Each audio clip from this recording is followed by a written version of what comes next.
Hey nerds, Farmer Jesse here. Welcome to Growers Daily, your daily dose of ecological farming insight. It is Tuesday, September 2nd, 2025, and today we're talking about ginger, a lot about ginger, and also let's discuss some easy and fun ways to use basically anything that comes out of the garden. So let's do it.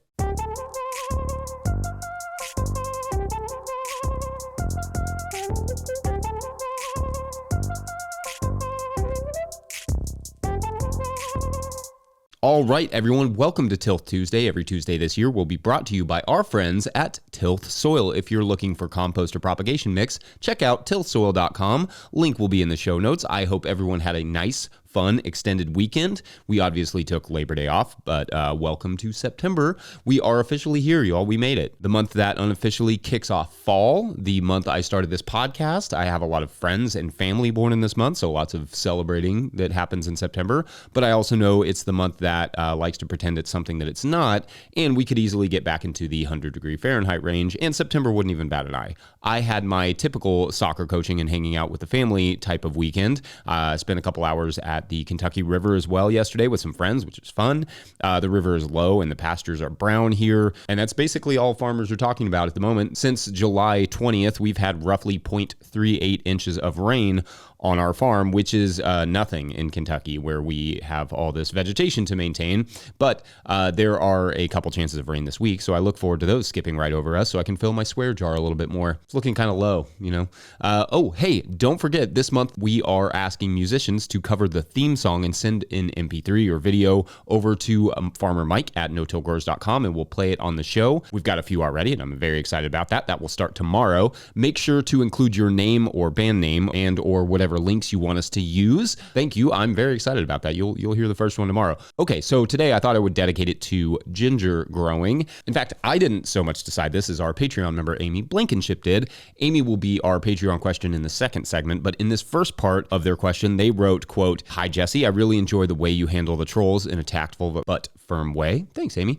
Now, on to the questions. Somewhere around February, you mentioned starting your ginger and said you would add more later. Is it time yet? You said the word ginger tonight and I perked up, but alas, no. End quote. All right, so indeed, I know I did a short segment on ginger growing in the field, like was it possible, way back in 2024, which I'll link that episode in the show notes, but I don't think I have talked much about ginger production, at least not in too much depth beyond that. So let's take today to talk ginger in its entirety from start to finish. In the Northern Hemisphere, of course, the window is gone for most of us to grow ginger this year because it takes the better part of 120 days for baby ginger, but you Southern Hemi folks can use this real soon, if not like right now, and then we can get back to ginger growing up here in the late winter / early spring of 2026. Now, in the first segment, we'll talk about starting ginger from roots, the rhizomes, which I'll mostly just call roots, but whatever.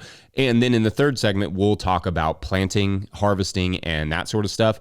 I've tried several different things with ginger production, but what I've arrived at is essentially that I buy my ginger seed, quote unquote, again, the rhizome, the brown thing that you grow the ginger from. And that seed is being just the organic ginger rhizome. The conventional stuff won't generally work because it has been irradiated, meaning it will no longer sprout. Anyway, we buy our certified organic ginger seed, the rhizomes that we're going to sprout it from the grocery store. Yes, you can buy organic ginger root from a ginger supplier, but the price difference is significant. And although you may be risking some disease issues doing it the way that we do it, buying it from the grocery store, I also know plenty of people who buy the expensive seed and also get disease issues, despite its disease-free designation. So for us, we found we may as well just save the money on the seed. But of course, do whatever makes sense for you. I have not done a side-by-side comparison in terms of yield, the store-bought stuff versus the roots that you buy from a root supplier, though my assumption would be that the expensive, large ginger root seed probably will produce a little bit better. Ours does fine, but if it were a bigger part of our profit plan, then we might make the effort to really see how many more ounces of ginger we can get out of the expensive seed versus the upfront cost of it.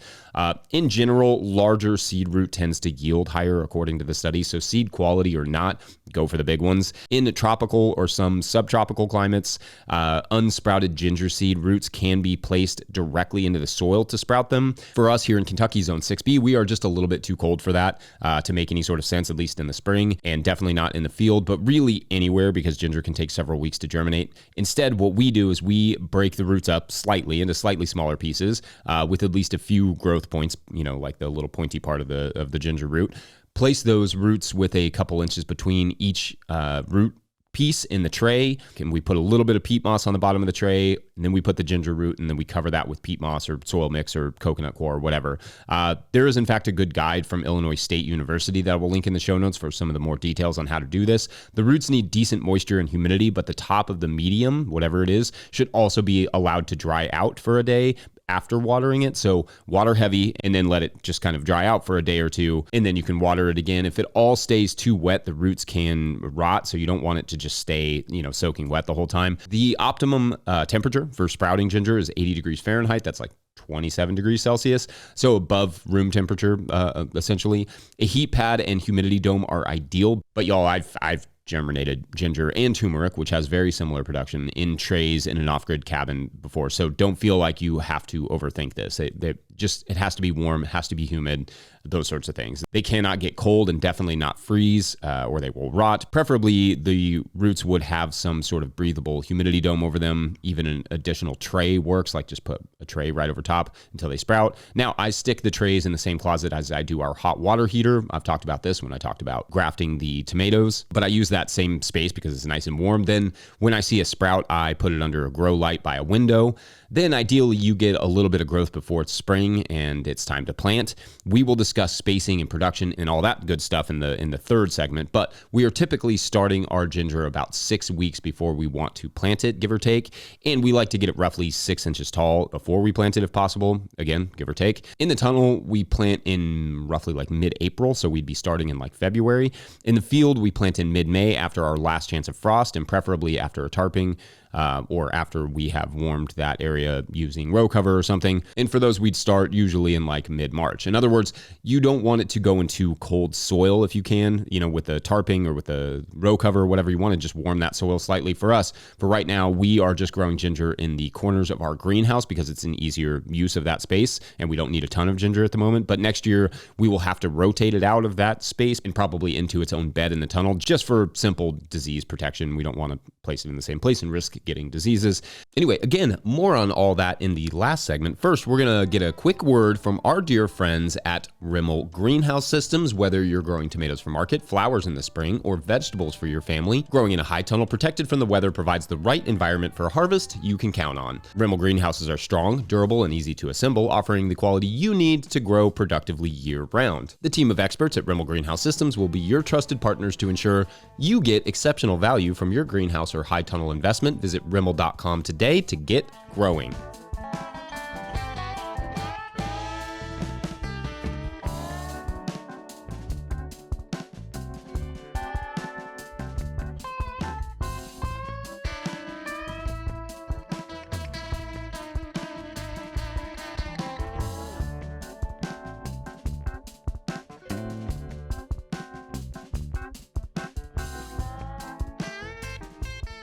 If you, the listener, are enjoying this podcast, getting even a small amount of value from it, consider supporting our work over at patreon.com/no-till-growers. I will try to get to questions from everywhere that questions come in, but I will always get to your Patreon questions. Now, today's Patreon question comes to us from, as I said, Patreon member Amy Blankenship, who got us started on the ginger, but we're going to take a second to answer the second part of Amy's question, which was, quote, speaking of yummy things, my favorite thing about gardening is your focus shifts from perfect recipes to using what you have.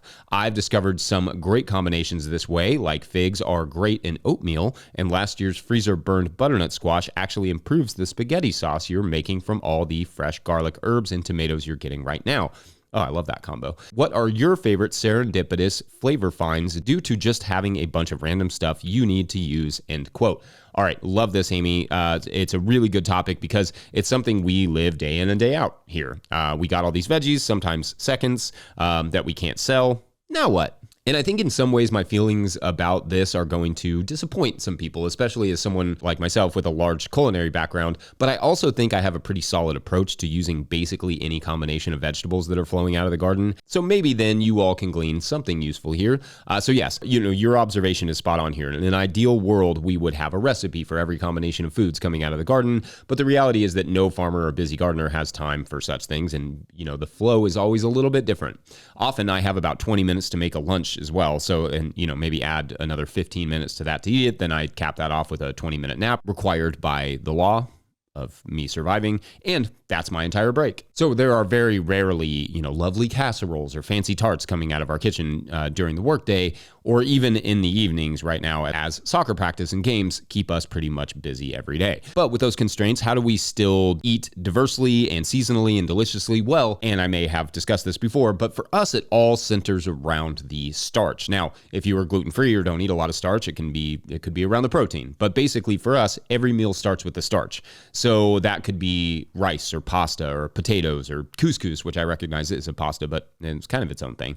Or it's pizza dough or sandwiches or, croutons or whatever. So once you have the starch, it's about making the sauce, finding the vegetables, and identifying the protein. So let's say right now, for instance, we roll with a rice as the starch. What we would do is that we would gather maybe like onions and tomatoes or even some potatoes. I'm a big fan of double starches. But anyway, some potatoes or some herbs or whatever. Then we'd medium dice those potatoes and fry them, add the onions, mix in some summer squash or something, finish it with some tomatoes, and then top the rice with that mixture and probably some hot peppers or hot pepper sauce and garlic, of course. We might also add a little protein there, anything from mushrooms to meats, beans, lentils, all that stuff, and then top that off with herbs. We have even added an egg and finish the sauce in the broiler that way. Maybe we squeeze some fresh garlic right over top too. Okay, we almost always definitely do that. Or if it's a pasta, maybe we start with the onions and garlic on low heat, and then we move on to adding like a protein. Then the other veggies, like sweet potato greens right now is a good one, get mixed in, and then once the pasta's done, we just kind of fold all that together, and then we're good to go. And we can make that in the amount of time it takes to boil the water and cook the pasta, and then the sauce is ready to go. To me, even if the starches don't change all that much, every day still offers something new and exciting to play with. Arguably, my favorite season is coming up when we have sweet potatoes and tomatoes and peppers and cilantro kind of all at the same time. Maybe even some ginger thrown in there. Why not? We're talking about it. It's magical what all can be done with those specific ingredients together. In fact, stewed tomatoes and pan-fried sweet potatoes is one of my favorite flavor combos. There truly is no limit to how to use those things. And it's kind of funny, we never really talk about cooking on this show, and maybe part of that, I think, is that it would not be very interesting, I think, for our podcast only family who are just listening to this. But I obviously believe cooking and the special flavors of fresh garden produce is a big part of why a lot of us even bother doing all this work. So it's important that we find ways to make the most of the ingredients even when time is limited. I also believe you just start to develop seasonal recipes that make sense and for the vegetables that often are hitting all at the same time, even if they're not the most fancy thing in the world. Anyway, great question, and that is sort of all I got for you on this one. How about you all, though? Any fun discoveries or thoughts or easy ways to make the most of your garden harvests? Let us know. Otherwise, we're going to take a quick break, and when we come back, we'll get back to gingering. That's a word. Be right back.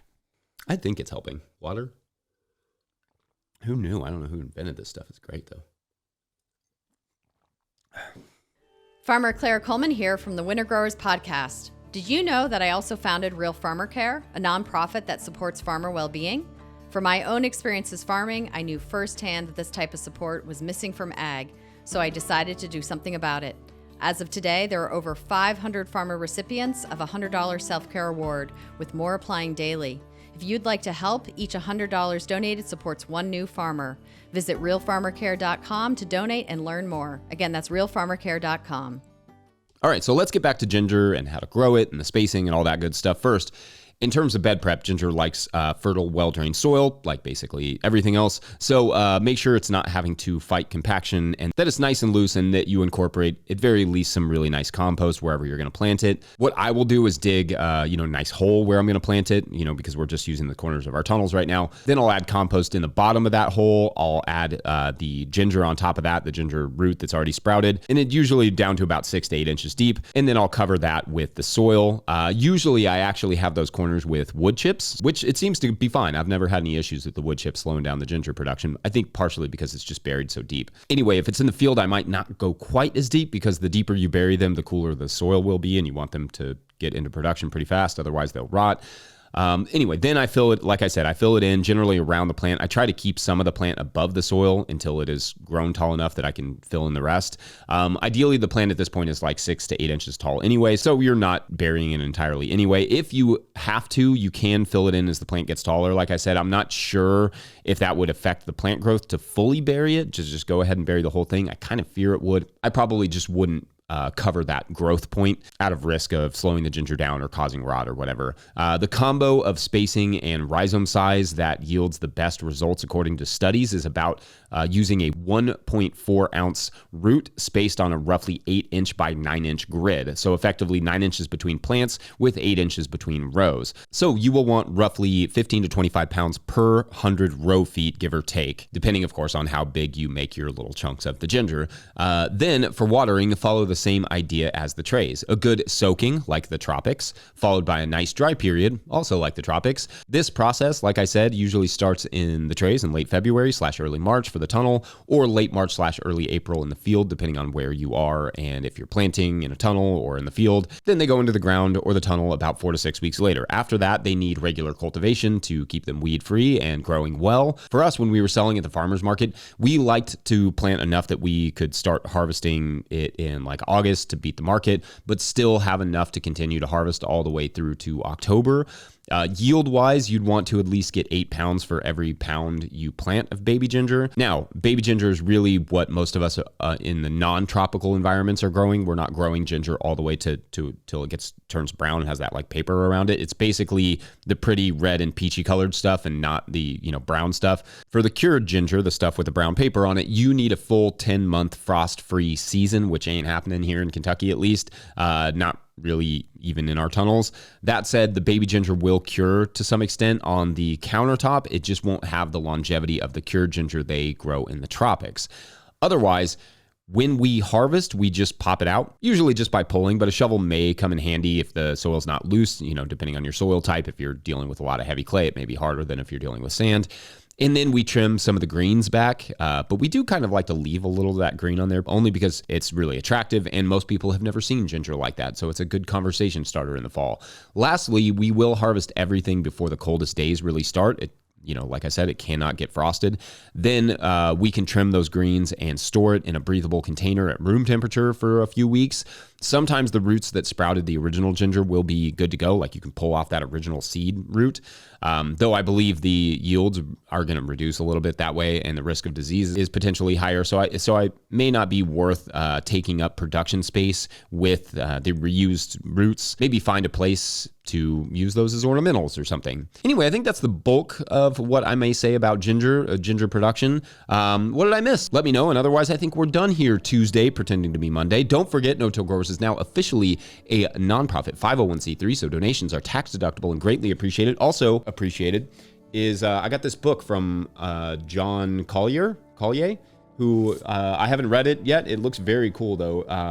It's called Foraging Your Roots, a reference guide to over 270 wild edible species in eastern US. That's very cool, but I really like that John also does a seasonal foraging logbook. It's like got a calendar. That's very cool. So thank you, John. That's very neat. I appreciate you sending those along. Look forward to diving into that a little bit this winter. When we were living in the woods in Bug Tussle, we did a ton of foraging. I foraged basically every day. And I used to forage for chefs and stuff. So definitely up my alley. Where was I? Let's see. Please make sure to like and subscribe and or follow wherever you're getting this podcast. That's an easy way to help us out. Enormous thank you to all of our show sponsors. And if you'd ever like to sponsor the show, you can reach out to Farmer Michelle at notillgrowers.com. Huge shouts to Willie Breeding for the theme music and Mike Hilbert for the production help and editing. Also, shouts to Epidemic Sound for the background music that you can hear. Pick up a hat like this or like our beanies that Michael put a picture on the screen, or a copy of the Living Soil Handbook. Do that at notillgrowers.com to support our work. Big thank you to everyone over at patreon.com/notillgrowers, where at a certain level, or if you just bump up from one level to another, or you sign up in the month of September now, you get a shout out on the show. So big shout outs today to Michael Miners, Ebola Lola Titus, the Rude Doula. That's a tongue twister and a Patreon member. That's fun. Pele? It's not Pelé, like the great soccer player. It could be if you deleted an L. I can't do that, though. I don't think that's in the rules. And Chad Hayes. Shouts to all of you for signing up and kicking off this story this week. This story this week is about a hiker named Pat. That's good. I like that name, Pat. Pat is an experienced hiker, loves hiking, just goes multiple times a week. But one day, Pat has a really rough day at work and decides to go for a hike in the woods behind the city where Pat lives. it's nice, fall afternoon, leaves are changing and all that stuff. And usually Pat would let someone know where they were going hiking and all that stuff, and how long it would take. But this day, Pat was in a hurry. Pat was, fuming mad from the work thing, and just heads out to blow off some steam. And usually Pat would be fine because, they've hiked this particular trail like 1,000 times. But there was just one hitch. What was that hitch? Well, that is for tomorrow on The Hitchhiker. That's not just spooky, but it's also a nice little play on words. Anyway, thanks for watching and/or listening. We'll see you then. Bye.